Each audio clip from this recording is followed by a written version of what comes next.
What is up mga paps? Welcome back naman po sa ating channel. In this video na po is ituturuan po sa inyo kung paano nga ba natin ma-chat si Gigi or makita yung chat with Gigi nang sa ganun is makapag-report tayo or ma-raise natin yung concern natin kay GCash regarding po sa issue na na-encounter natin. But before we continue this tutorial mga paps, kung bago po lang sa yung channel, huwag na niyo pong kalimutang mag-subscribe and hit na rin po ang notification bell para lagi kang updated every time po na mag-upload ako ng mga bagong videos.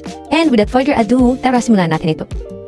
So yun mga paps, saan nga ba may kita si chat with Gigi? Ito po yung tanong ng karamihan na nakaka-encounter din ng certain GCash issue. So madali lang yun mga paps, meron pa tayong 2 procedures para mahanap po natin si chat with Gigi.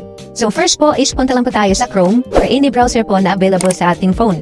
Ito nga po, i-search natin yung GCash Help Center. Yan, click lang natin yung GCash Help Center. Then kapag nandito na tayo sa kanilang website, scroll down lang natin. Then click natin tong Contact Us sa baba. And after that, meron po tayo makikitang 3 options dito. Itong Browse the Help Center, Chat with Gigi, and Call our hotline. So dito po makikita si Chat with Gigi, which is the second option. So ganun lang kadali mga paps, yan po yung first way natin. Ngayon, ang second way naman po is punta lang tayo sa ating GCash app. Then kapag nandito ka na sa login page, click lang natin tong Help Center. And same with the first procedure, scroll down lang natin and click lang din natin tong Contact Us sa baba. And as you can see, mapupunta ka lang din po ulit sa ganong page wherein may kita po yung 3 options na yon, which is yung Browse the Help Center, Chat with Gigi, and Call our hotline. So ganun lang kadali mga paps, hanapin si Chat with Gigi nang sa ganun is makapag-report tayo or ma-raise natin yung concern regarding sa issue na na-encounter natin. And hanggang dito lang po ang video na ito. Sa nakatpapanas nakatulong. Have a nice day, thank you, and goodbye. Peace out.